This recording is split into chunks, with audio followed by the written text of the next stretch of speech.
Continue. Let's start the chapter topic. Yes, are you able to see the slides? Yes, sir. Okay. So earlier we have Yes, sir. discussed about the oxygen cycle on the earth and CO2 cycle. How the plant produce the oxygen or it used by the human beings and the animal, or they release the CO2, again CO2 absorbed by the plant converted to the oxygen. Okay, तो this is the cycle. अगर ये ऐसे बेटा अगर balancing चलता रहा, यानी हमें जितनी ऑक्सीजन की रिक्वायरमेंट है हम उतनी CO2 रिलीज कर रहे हैं और प्लांट को भी उतनी CO2 की रिक्वायरमेंट है जितना वो चाहिए उसको, तो it will be balance. Okay, लेकिन कभी कभी क्या होता है कि CO2 अमाउंट जब बढ़ जाता है तो what will be negative impact on the earth. तो ऑक्सीजन और CO2 का इम्पोर्टेंस हमने पढ़ा, दोनों बहुत इंपॉर्टेंट गैसेज है, one for the human beings, another one for the plant. तो हम today will discuss the negative impact of the increasing carbon dioxide and its impact. So today we will discuss about the CO2. CO2 के negative impact हम पढ़ेंगे. तो why do we require CO2? CO2 हमारे लिए क्यों important होती है? Because CO2 is important for the plant और CO2 also important for a, it create the greenhouse effect. अब ग्रीन हाउस इफेक्ट क्या होता है ये मैं आपको बताता हूँ. What is the greenhouse effect? बेटा ग्रीन हाउस इफेक्ट होता है लाइक ए कार, जैसे हम कार के अंदर बैठे हैं तो सनलाइट अंदर आ जाएगी, लेकिन अंदर आने के बाद कुछ सनलाइट जो होती है वो वहाँ पर रिवर्स हो जाएगी, बाकी कुछ एनर्जी अंदर कंज्यूम हो जाएगी. तो एक जो कार है वो एक ग्लोबल वार्मिंग, एक हॉट मतलब टेम्परेचर इंक्रीज हो जाएगा.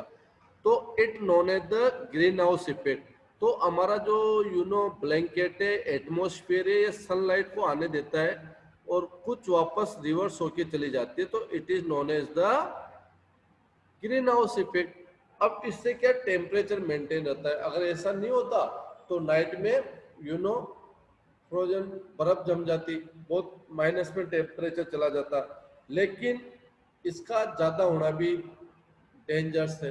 तो by trapping the heat radiation from the earth, कैसे ग्रीन हाउस इफेक्ट बनाती है? क्योंकि हीट को, रेडिएशन को एब्जॉर्ब किया जाता है अर्थ के द्वारा या उसमें ग्रीन एटमोस्फेयर में. वशिष्ठ व्हाट आर डूइंग बेटा? तो दिस इज द मेन. अब हम सिंपल सा एग्जांपल ले लेते हैं. ओके, सिंपल सा एग्जांपल वी कैन डिस्कस कि ग्रीन हाउस इफेक्ट जरूरी होता है. जैसे during the cold heater is required. हमारे रूम के लिए हमें हीटर चाहिए. तो हीटर क्या है? एक CO2 का वर्क कर रहा है बेटा रूम के अंदर, यानी टेम्परेचर को हॉट कर रहा है, गर्म कर रहा है. तो heater is working like a CO2. लेकिन ये सोचो आप कि अगर वो कंटिन्यू हीटर चलता रहेगा तो रूम का टेम्परेचर एक ऐसा हो जाएगा कि वी कांट एडजस्ट इट. हमारे लिए वो सहनीय नहीं होगा, असहनीय हो जाएगा, मतलब हम उसको एडजस्ट नहीं कर पाएंगे हीटर को. तो ऐसे बेटा एक लिमिट तक CO2 सही है, लेकिन इसका जो amount day by day, year by year बढ़ता जा रहा है, it is known as the global warming.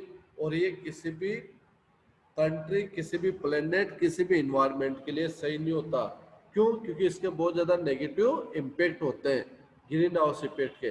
तो एज ए हीटर से जैसे मैंने कंपेयर किया, एजीटी एग्जांपल है कि जैसे हीटर कंटिन्यू रन करेगा, चलेगा, तो टेम्परेचर बहुत ज्यादा इंक्रीज हो जाएगा. तो यहाँ हीटर का काम कौन कर रहे हैं? इंडस्ट्रीज कर रही है, एसी कर रही है, फोर व्हीलर कर रही है, पोल्यूशन कर रहा है. तो this are the doing the heater, temperature को हीट करने का काम कर रहे हैं, इन्वायरमेंट को और एटमोस्फेयर को. तो अर्थ एटमोस्फेयर बिकम ए लाइवेबल. किससे लाइवेबल बन रहा है? ग्रीन हाउस इफेक्ट से. Okay, then what is the problem with increasing the CO2? अगर मान लो CO2 बढ़ जाए, अब आप कर रहे हो सर ये जरूरी है, लेकिन अगर ये ज्यादा हो जाती है तो इसका नेगेटिव इम्पैक्ट क्या होगा? What will be negative impact? तो when it's level in the atmosphere increase due to the factory, due to the pollution, due to the different cases, car fumes. Okay, तो ग्लोबल वार्मिंग, ग्लोबल मतलब world, globe warm होना start हो जाएगा, गर्म होना start हो जाएगा. और जैसे जैसे टेम्परेचर इंक्रीज होगा बेटा, तो यू नो जो हमारे यहाँ ग्लेशियर जमे हुए हैं, ग्लेशियर से, क्योंकि you know very well 29% area क्या है, ओनली लैंड है, 71% तो वाटर है। तो जो ग्लेशियर ये जमे हुए इट में बी मेल्ट डाउन, ये पिघल जाएंगे सब। जब ये मेल्ट डाउन होंगे तो व्हाट हैपन्स, क्योंकि coastal borders ocean water level will be increase, तो those peoples who are living in on the coastal areas, their island or maybe their houses will be submerged inside the water, वो सब पानी में डूब जाएंगे। तो that will be negative impact of the greenhouse or global warming। अब see the picture, if the greenhouse effect amount of the heat retain also increase, तो earth temperature will be increase। और what happens, see the pictures, जैसा कि picture में दे रखा है कि CO2 से क्या अर्थ जलने लग गई है, इससे रिप्रेजेंट किया है। तो increasing the CO2 it impact problem due to the global warming. क्या होगा ग्लोबल वार्मिंग में, melting of snow and glacier, बर्फ पिघलना स्टार्ट हो जाएगी, बड़े बड़े ग्लेशियर जो है पिघल जाएंगे। Rising of sea level, sea water level बढ़ जाएगी। ओके, तो क्या होना स्टार्ट हो जाएगा, flood in the coastal areas और सबमर्जेंस इन आइलैंड, आइलैंड क्या पानी में डूबना स्टार्ट कर देंगे। Drastic changes in climate. अब आप जैसे बचपन में अपने आप को याद करो तो बेटा ड्यूरिंग द आर चाइल्डहुड जो समर का टेम्परेचर होता था वो नॉट अ मोर देन 40-45 से ज़्यादा नहीं जाता था। आज समर में टेम्परेचर 50 डिग्री सेल्सियस चला जाता है इंडिया में। तो this are the impact of the global warming. ये सब क्यों हो रहा है, ये ग्लोबल वार्मिंग की वजह से हो रहा है। आप देखते हो ग्लोबल वार्मिंग की वजह से किसी जगह फ्लड आता है, किसी जगह ड्राउट रह जाता है, अनइवन रेनफॉल होती है, क्लाइमेट बहुत हॉट हो गया, अक्टूबर में कोल्ड होना स्टार्ट हो जाता है जो अभी तक हमारे यहाँ कोल्ड नहीं है। तो this are changes happen due to the increasing of the CO2 या carbon dioxide. See the picture, कैसे ग्लेशियर मेल्ट होना स्टार्ट हो जाएंगे। और एक मैं 2018 की पिक्चर देखी, that is not clear, but इसमें बताया गया है कि एक आइलैंड था तो ईयर बाय ईयर वो कैसे डूबना स्टार्ट हो गया पानी के अंदर। अब हम स्टडी Yes, sir. करेंगे, we have discuss already about the what are the negative impact of CO2। CO2 के नेगेटिव इम्पैक्ट क्या होंगे और पॉजिटिव क्या है। पॉजिटिव इम्पैक्ट ये है कि ये टेम्परेचर को मेंटेन करती है और नाइट को हमारे को एक लाइवेबल कंडीशन बनाती है अर्थ पे। और नेगेटिव इम्पैक्ट है कि इसके बढ़ने से टेम्परेचर इंक्रीज हो जाएगा और टेम्परेचर इंक्रीज होने से lot of problem। अब now our next topic is come structure of atmosphere।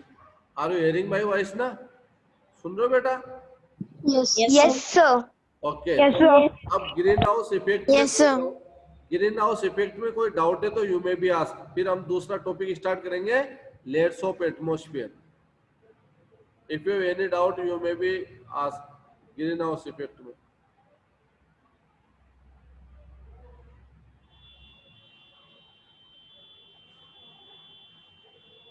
सो चलिए ग्रीन हाउस इफेक्ट में सिर्फ कार्बन डाइऑक्साइड ही सबसे ज्यादा मीन्स रोल हाँ बेटा, उसी का है या फिर दूसरे गैसेस का नहीं भी? नहीं बेटा, जो हॉट गैस है वो CO2 है, यानी पोल्यूशन इनसे केवल CO2 रिलीज होती है। CO2 एक हॉट गैस है हमारे एनवायरमेंट में, बाकी और नहीं है, ओनली CO2। फिर ये CO2 से ओके दूसरी सर। गैसेज बन जाती है, कार्बन मोनोऑक्साइड, कार्बन क्लोरोफॉल, मतलब इस टाइप की जो जहरीली गैसें होती है ना वो बन जाती है पॉइजनस गैसेस CO2 से। तो will okay discuss the sir. Layers of atmosphere. तो you can see the diagram बेटा, जैसे फर्स्ट लेयर कौन सी है, troposphere, second is stratosphere, third one mesosphere, fourth one thermosphere और last one Thermosphere. Is exosphere. Exosphere. आप देखोगे कि it is the ideal for the weather changes, जो वेदर में इनमें sir changes how it is avoid? Just So factories also release nitrogen. Just wait.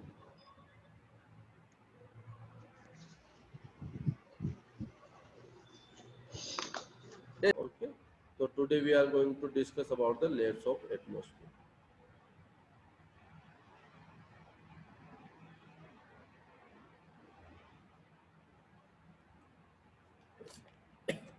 So this layers we have discussed, there are 5 layers। Okay, so in detail we will discuss the layers of it. तो first layer is the troposphere. Tropo मतलब top part of the land. Okay, तो top part of the land is known as the troposphere, first layer. तो it is the most important layer of the atmosphere. Why it is the most? Because all the phenomenon changes, यानी weather से related जो पूरे change होते हैं ना, winter, summer, rainy season, this happens in this layer only. तो हमारे यहाँ वेदर एक जैसा रहेगा, वेदर में चेंजेस नहीं होगा, तो कैसा लगेगा हमें? बड़ा ओड फील होगा, क्रॉप ग्रो नहीं कर पाएंगे हम, क्योंकि एक जैसा वेदर रहेगा तो एक ही टाइप की क्रॉप ग्रो हो पाएगी. तो it is the most important layer of atmosphere बेटा.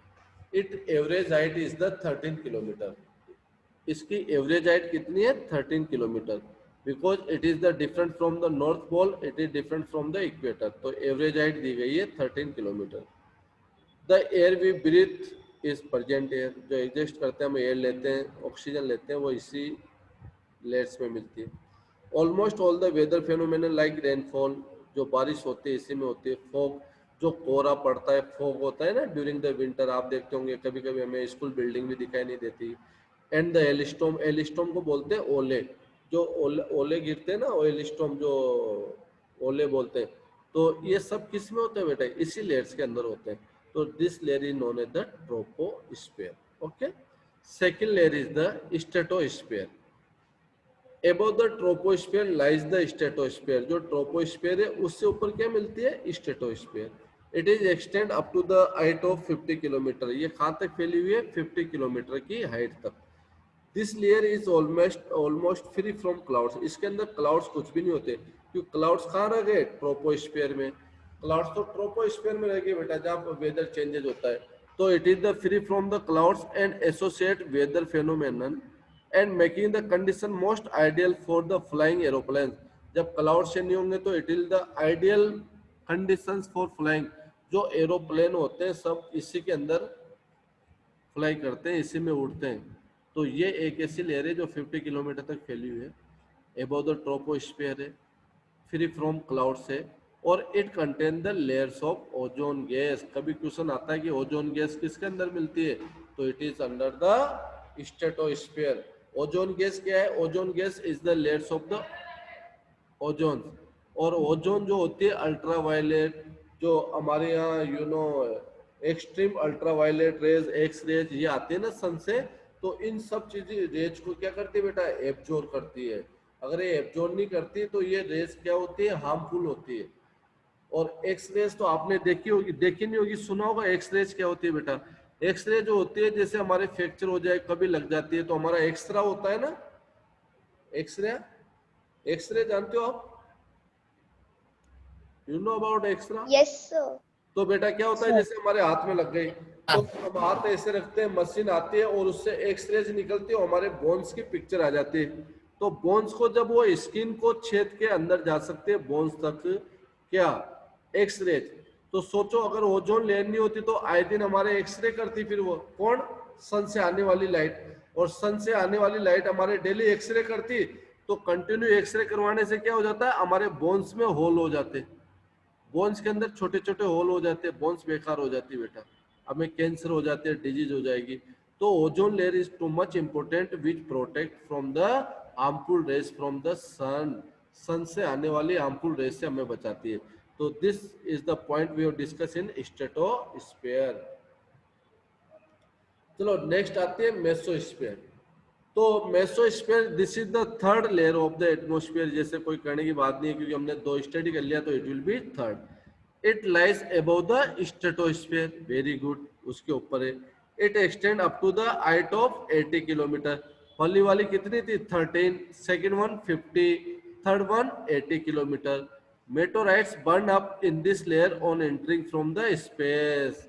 अब मैं मेटोराइट और एस्टेरॉइड का डिफरेंस बता देता हूँ, क्योंकि मैंने स्टार्टिंग लेक्चर दिया था तो बच्चों से बोला था कि मैं बाद में एक्सप्लेन करूंगा जब मैं लेक्चर दूंगा. ओके, क्योंकि मुझे वो पॉइंट अभी तक पता है. जो बच्चों ने 2 क्वेश्चन पूछे थे, व्हाट इज द एस्टेरॉइड, मेटोराइड, और another one question was the ionosphere क्या होती है. सर ध्यान आ रहा है आपको? आयनोस्फीयर भी पूछा था आपने. Yes sir. ओके बेटा. तो what are the meteoroids and asteroid? तो मेटोराइड हम थोड़ा सा कंसेप्ट क्लियर करेंगे कि meteoroid and asteroid both are the pieces of rocks. जो रॉक्स होते हैं उसके ये पीस होते हैं। प्लेनेट जो होते हैं ना, planet is the solid portion of the solid portion of the sorry planet के पार्ट्स होते हैं। प्लेनेट किसके बने होते हैं? रॉक्स से बने होते हैं। तो एस्टेरॉइड क्या होते हैं? बड़े वाले टुकड़े होते हैं, लार्ज रॉक्स पार्ट होते हैं। इट अराउंड द सन, ये सन के चक्कर लगाते रहते हैं। और मेटोराइड थोड़े स्मॉल पीसेज ऑफ रॉक्स होते हैं, तो this are known as the meteoroid. और जब मेटोराइड्स क्या होता है बेटा, it's come in the atmosphere, वो एटमोस्फियर के अंदर आता है। तो ड्यू टू द फ्रिक्शन, जो एक फ्रिक्शन होता है जो स्पार्किंग होके और वो बर्न अप हो जाता है, जल जाता है, तो it is known as the shooting star, उसको टूटता तारा भी बोला जाता है। तो मेटोराइड्स वाली जो घटनाएं हम देखते हैं ना कि टूटता हुआ स्टार हम देखते हैं, शूटिंग स्टार देखते हैं, तो this all the accident happens in the mesosphere. वो किसके अंदर हो रहे हैं? मेसोस्फीयर में हो रहे हैं। तो this is the layer which mesosphere, इसको मेसोस्फीयर बोलते हैं। नेक्स्ट है थर्मोस्फीयर। अब थर्मोस्फीयर एक ऐसी लेयर है कि इसके बाद टेम्परेचर इंक्रीज होना स्टार्ट हो जाता है डिक्रीज की जगह। Okay, in thermosphere temperature rises very rapidly with the increasing the height. तो ये ऐसी लेयर है जहाँ पे एक लेयर ऐसी मिलती है बेटा, जो अर्थ का सबसे ज्यादा मिनिमम टेम्परेचर माइनस में वही मिलता है, अर्थ पे मिलने वाला। तो thermosphere temperature rises very rapidly with the increase of height. Height जैसे बढ़ेगी वैसे टेम्परेचर इंक्रीज होना स्टार्ट हो जाएगा। किसके बाद? थर्मोस्फीयर, उससे पहले नहीं। Ionosphere is the part of this layer. अब आयनोस्फीयर क्या होती है? तो ionosphere is the layer which is made up by the electron. ये क्या होती है बेटा? जो इलेक्ट्रॉन होते हैं ना, एक्स रेज और एक्सट्रीम अल्ट्रावायलेट, ऐसी जो सन से आने वाली लाइट होती है, तो उनसे जो इलेक्ट्रॉन आते हैं सन से, तो उन इलेक्ट्रॉन की लेयर से बनी हुई है। तो इस इलेक्ट्रॉन की बेस पे इस लेयर्स का नेम रख दिया ionosphere. Okay, it is made up by the electron और इसकी लेंथ है 80 to 600 किलोमीटर। यहाँ पे 400 दे रखा है, डजन मीटर, तो इसकी लेंथ है 80 to 400 किलोमीटर। ओके, इसको आयनोस्फीयर बोलते हैं। अब what is the importance of ionosphere? Electron का हमारी लाइफ में क्या इंपॉर्टेंस है? तो बेटा जो हमारे मोबाइल टावर है, रेडियो वेव्स है, तो ये जो हमारे अर्थ पे लगे हुए टावर है, हम मोबाइल पे बात करते हैं तो पहले हमारे सिग्नल जाते हैं किस पे? Direct satellite. तो जो ये आयनोस्फीयर है उससे सिंगल वो रेडियो वेव्स को ट्रांसफर करती है, रिफ्लेक्ट करती है, कहाँ पे? अर्थ पे।